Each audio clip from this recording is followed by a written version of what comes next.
तो आज मैं आपको एक्सप्लेन करूंगी आयरन मैन के तीनों पार्ट्स। तो मूवी की स्टार्टिंग होती है अफगानिस्तान के बॉर्डर को दिखाते हुए। वहां पर यूएस आर्मी भी होती है जो कि किसी ऐसे आदमी का इंतजार कर रही होती है जो कि वेपन्स को डील करता था और उसका नाम था टॉनी। फिर कुछ ही टाइम में हम देखते हैं कि टॉनी वहां पर पहुंच जाता है। वहां पर टॉनी उस आर्मी को एक मिसाइल दिखाता है और कहता है कि ये हम लोगों ने बनाया है। ये इतना ज्यादा खतरनाक है कि ये एक मिसाइल ही पूरी कंट्री को तबाह करने के लिए काफी है। और फिर वहां पर उसका एक्सपेरिमेंट किया जाता है। दरअसल टोनी यहाँ पर आर्मी से कोई डील करने आया था और इस डील से वो बहुत अमीर हो सकता था। उसके बाद वो यहाँ से चला जाता है, लेकिन तभी टोनी की कार पर कोई फायरिंग करने लगता है। वहाँ पर मौजूद सारी की सारी आर्मी टोनी को बचाने की कोशिश करती है, लेकिन वो लोग उन आर्मी को फायर करके मार देते हैं। टोनी अपनी जान बचाकर गाड़ी से बाहर तो आ जाता है, लेकिन उसके पास उसी की कंपनी का बॉम्ब पड़ा होता है जिसके फट जाने से वो काफी जख्मी हो जाता है। अब हमें एक दिन पहले का टाइम दिखाया जाता है जब टोनी को बेस्ट वेपन मेकर का अवार्ड मिला था। दरअसल जो कंपनी ये चला रहा था ये इसके फादर ने अपने दोस्त के साथ मिलकर बनाई थी, लेकिन जिस जगह अवार्ड दिया जा रहा था टोनी वहाँ पर मौजूद नहीं था, तो उसका अवार्ड कोई और रिसीव कर लेता है। अब अगर टोनी वहाँ पर नहीं था तो वो कहाँ पर था?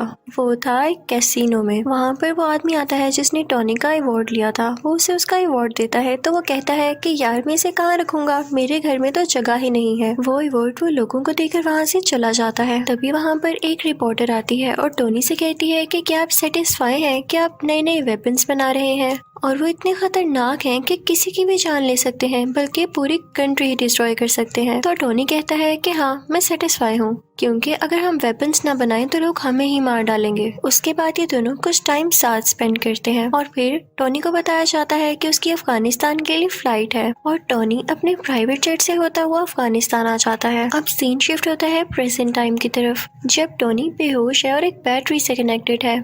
जब उसे होश आता है तो वह देख के काफी हैरान होता है कि मेरे साथ बैटरीज क्यों लगी हुई हैं।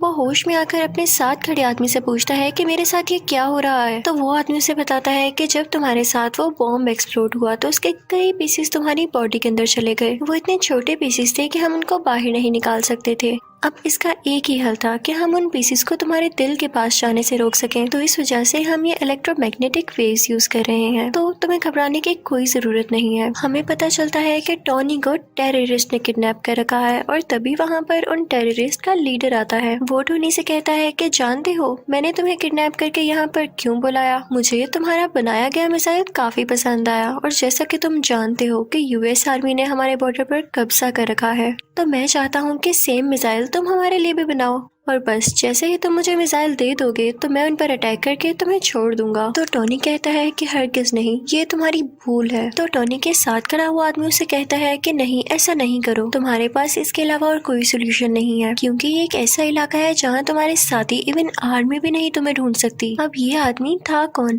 दरअसल ये आदमी भी वेपन्स बनाया करता था और इन्हें भी यही लोग लेकर आए थे यहाँ पर। अब टोनी और वो डिसाइड करने लगते हैं कि यहाँ से बाहर कैसे निकला जाए। हालांकि यहाँ से बाहर जाना लग तो इम्पॉसिबल रहा था, लेकिन वो फिर भी ट्राई करना चाहते थे। वो आदमी कहता है कि मुझे अपनी फैमिली के पास जाना है। तो टोनी कहता है कि मेरी कोई फैमिली नहीं, बस एक ड्राइवर और एक सेक्रेटरी है। तो वो दोनों सोचते हैं कि हम कोई ऐसा ड्रेस बनाएंगे जो कि बुलेट प्रूफ हो, ताकि जब हम लोग बाहर निकले और वो हम पे शूट करें तो हम पे कोई असर ना हो और हम फौरन से भाग जाएं। वो आदमी टोनी को बताता है कि तुम्हारी बॉडी में जो इलेक्ट्रोमैग्नेटिक वेव्स हैं उनको सिर्फ वही बैटरी कंट्रोल कर सकती है जो मैंने तुम्हारी बॉडी के साथ कनेक्ट की थी। अब उसको ढूंढना होगा ताकि उसको यूजफुल बनाकर हम यहाँ से बाहर जा सकें, लेकिन उस सूट के लिए इनको बहुत हाई पावर्ड बैटरी चाहिए थी जो कि इस सूट को रन भी कर सकती। दूसरी तरफ लीडर को तो यही लग रहा होता है कि शायद ये लोग मेरे लिए वो मिसाइल बना रहे हैं, तो वो उसको मटेरियल भी देता रहता है, क्योंकि वो नहीं जानता होता कि मिसाइल बनाने के लिए क्या क्या मटेरियल चाहिए। लेकिन जल्द ही जब वो सूट तैयार होता है तो इस बात की खबर उस लीडर तक भी पहुंच जाती है। उसे बहुत गुस्सा आता है और वो उस आदमी को जो कि टोनी के साथ इस सूट बनाने में हेल्प कर रहा था काफी इंजर्ड कर देता है। टोनी अपना वो सूट पहनता है और उसमें सारा सिस्टम डाउनलोड करता है। उसमें वो पावर भी ले आता है और वहाँ पर मौजूद सब लोगों को मारने लगता है और उस केव से बाहर आ जाता है अपना वही ड्रेस पहनकर। टोनी वहाँ से निकलकर सारे वेपन्स डिस्ट्रॉय करता है और अपने ड्रेस में ही मौजूद रॉकेट लॉन्चर से वहाँ से फ्लाई कर जाता है। अब वो गिरता है एक डेजर्ट में, जहाँ पर उसकी टीम उसे ढूंढ लेती है और वापस उसी जगह पर ले आती है जहाँ पर वो लोग रहा करते थे। वहाँ पर टोनी के फादर के फ्रेंड भी होते हैं जिन्होंने उनके साथ मिलकर ये वेपन कंपनी खोली थी। टोनी कहता है कि मैं लाइव आना चाहता हूँ और मीडिया के सामने प्रेस कॉन्फ्रेंस भी करना चाहता हूँ। अब हम देखते हैं कि टोनी पूरे मीडिया से बात कर रहा होता है। वो कहता है कि मुझे अफगानिस्तान के लोगों ने किडनैप कर लिया। उन्होंने मुझसे डिमांड की कि मैं उनको भी वेपन्स बना कर दूं। मैंने ये सोचा है कि मेरे वेपन्स इतनी प्रॉब्लम्स क्रिएट कर रहे हैं और वो लोग भी मेरे वेपन्स को हासिल करके जंग करना चाहते हैं, वॉर करना चाहते हैं और मैं ये सब नहीं चाहता, इसलिए मैं अपनी कंपनी बंद कर रहा हूँ। और एटलीस्ट अगर कंपनी बंद ना भी की तो मैं ऐसे वेपन्स कभी नहीं बनाने वाला। तो वो आदमी जो टोनी के फादर का फ्रेंड था वो सारे लोगों से कहता है कि नहीं नहीं, ऐसी बात नहीं है। टोनी बेचारा अभी अपनी जान बचा कर आया है और ये सेंसेस में नहीं है, ये भी उदास है, इसलिए बहकी बहकी बातें कर रहा है, ऐसा कुछ नहीं होने वाला। टोनी वहाँ से चला जाता है और वो आदमी भी टोनी के पीछे पीछे आता है। वो टोनी से कहता है कि आखिर हुआ क्या, तुम अफगानिस्तान से कैसे बचकर निकले और तुम्हें उन लोगों ने क्यों किडनैप किया था। तो टोनी उसे सारी बात बता देता है और ये भी बताता है कि मैंने एक आयरन सूट बनाया था जिसकी हेल्प से मैं बाहर निकला, क्या तुम भी देखना चाहोगे। तो वो आदमी कहता है कि हाँ हाँ क्यों नहीं। तो टोनी अपनी शर्ट खोलता है और अपनी चेस्ट पर वो दिखाता है, यानी उस आयरन सूट का कुछ हिस्सा। वो आदमी ये चीज देख के कहता है कि ये तो लाजवाब है, हमें इस पर और काम करना चाहिए और पूरी दुनिया के सामने लाना चाहिए, हम इससे काफी अमीर हो सकते हैं और इससे हमें काफी प्रोग्रेस मिल सकती है। लेकिन टोनी नहीं मानता और फिर जाता है अपनी सेक्रेटरी के पास। वो उससे कहता है कि मेरी चेस्ट में जो टूल लगा हुआ है मैंने इससे ज्यादा एडवांस टूल बना लिया है, उसे प्लीज उसके साथ चेंज कर दो। तो वो लड़की टोनी से पूछती है कि ये क्या करता है। तो टोनी उसे बताता है कि मेरी बॉडी में कुछ मेटल पीसीज हैं, ये उनको मेरे दिल तक जाने से रोकता है और मेरी बॉडी में और ज्यादा पावर और एनर्जी बनाता है। दूसरी तरफ डेजर्ट में उन अफगानिस्तान के टेररिस्ट को उस सूट के कुछ पार्ट्स मिल जाते हैं जिसे वो लोग जोड़कर पता लगा लेते हैं कि असल में चीज क्या है। और उधर टोनी भी एक नए ड्रेस बनाने की कोशिश में होता है। उसने उस ड्रेस में और ज्यादा अच्छे रॉकेट लॉन्चर्स लगा रखे थे जो उसे उड़ने में मदद देने वाले थे। अब वो अपनी ड्रेस में लगे सिस्टम को ऑर्डर देता है कि मुझे और ऊपर उड़ाओ, लेकिन जब वो काफी ज्यादा ऊपर पहुंच जाता है तो उसके ड्रेस में बर्फ जमने लगती है सर्दी की वजह से और उसके सिस्टम में एरर आ जाता है और वो नीचे आकर गिरता है। जैसे ही वो नीचे आ रहा होता है तो वो अपने सिस्टम को दोबारा से ऑर्डर देता है क्योंकि अब उस पर से बर्फ मेल्ट हो रही थी और वो दोबारा से उड़ जाता है। फिर घर आकर वो ड्रेस में कुछ चेंजेस करता है ताकि ज्यादा ऊंचाई पर जाने में वो ड्रेस ना जमे और टेबल पर उसकी सेक्रेटरी ने उस पुराने टूल पर कुछ लिख के उसके लिए रखा होता है जिसे देख के वो काफी खुश होता है। फिर शाम को हम देखते हैं कि टोनी एक पार्टी में जाता है जहाँ पर उसकी सेक्रेटरी भी होती है। वो दोनों साथ टाइम स्पेंड करते हैं, डांस करते हैं और काफी एंजॉय करते हैं कि तभी वहीं पर वो रिपोर्टर आ जाती है जिसने उससे कुछ क्वेश्चंस किए थे। वो कहती है कि जो मिसाइल तुमने अफगानिस्तान में दिखाया उस जैसे कई मिसाइल अब अफगानिस्तान खुद बना रहा है और मुझे नहीं लगता कि ये तुम्हारी परमिशन से हो रहा है या तुमने ऐसा कुछ करने को कहा है।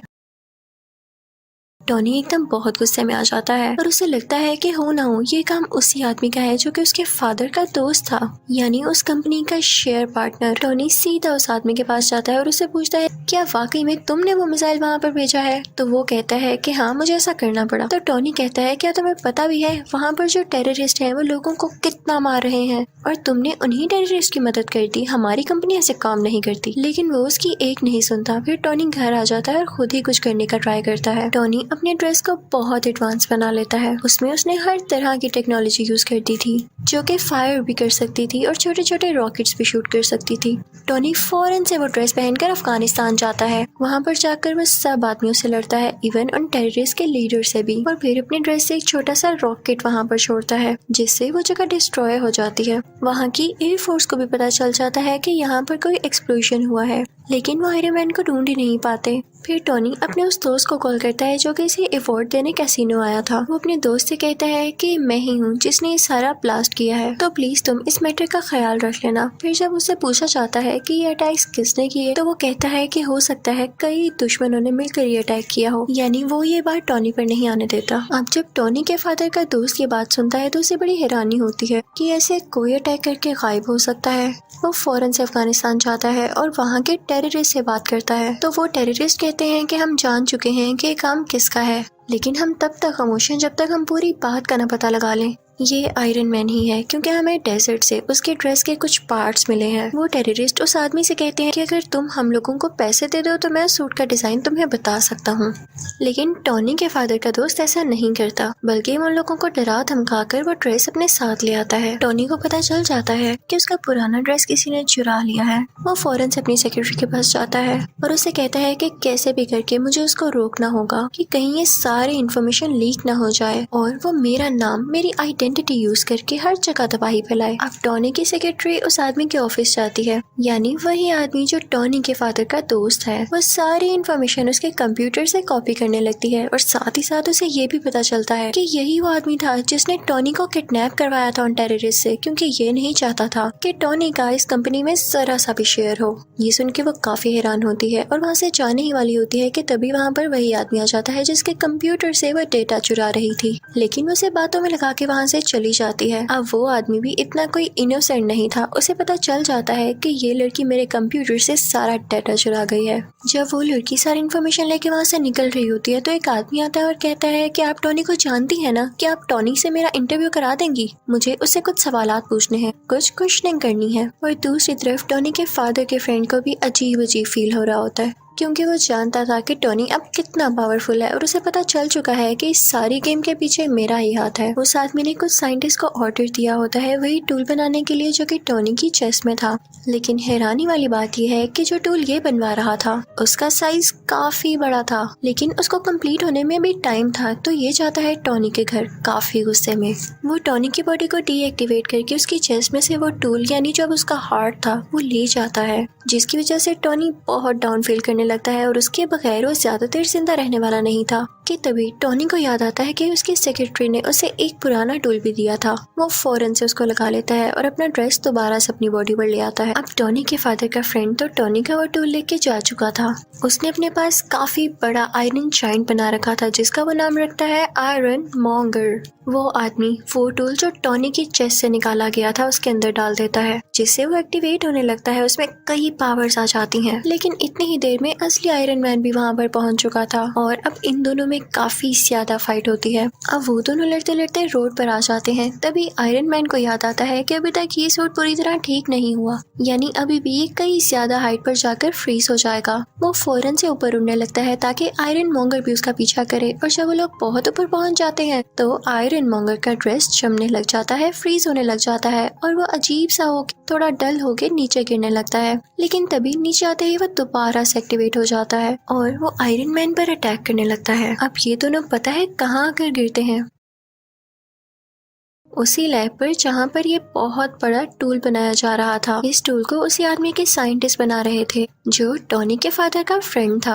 अब आयरन मैन अपनी सेक्रेटरी को फौरन से कहता है कि तुम ये टूल एक्टिवेट कर दो, मैं यहाँ से फौरन से भाग जाऊंगा और इसका सारा का सारा इफेक्ट इस आयरन मॉन्गर पर हो जाएगा, क्योंकि ये नहीं जानता होगा कि टूल स्टार्ट होने वाला है। वो लड़की ऐसा ही करती है, उसमें काफी ज्यादा रेज निकलती हैं जो कि आयरन मॉन्गर के गिर्द आ जाती हैं और इन रेज की वजह से आयरन मॉन्गर मारा जाता है। अब अगले दिन हम देखते हैं कि टॉनी की प्रेस कॉन्फ्रेंस होती है और सारे उसे क्वेश्चन कर रहे होते हैं कि क्या आप ही हो आयरन मैन? तो उसके पास एक आदमी आता है और कहता है कि नहीं, आपने ये नहीं कहना, आपने ये कहना है कि उसमें आपका बॉडीगार्ड था और उन दोनों में आपस में कोई पर्सनल इश्यूज की वजह से लड़ाई हो रही थी और आपके फादर के फ्रेंड भी नेचुरल डेथ मरे। लेकिन टॉनी वो स्क्रिप्ट उठा के सब लोगों के सामने चला जाता है। तभी उसका दोस्त उसके कान में कहता है कि जो भी बात सच है वही बोलिएगा। आयरन मैन सबके सामने बोल देता है, आई एम आयरन मैन। यानी अब सबको पता चल चुका था कि असली आयरन मैन टॉनी ही है। और इसी के साथ आयरन मैन पार्ट 1 यहीं खत्म हो जाता। वीडियो को लाइक करें और ऐसी मजेदार वीडियो के लिए चैनल को सब्सक्राइब करें।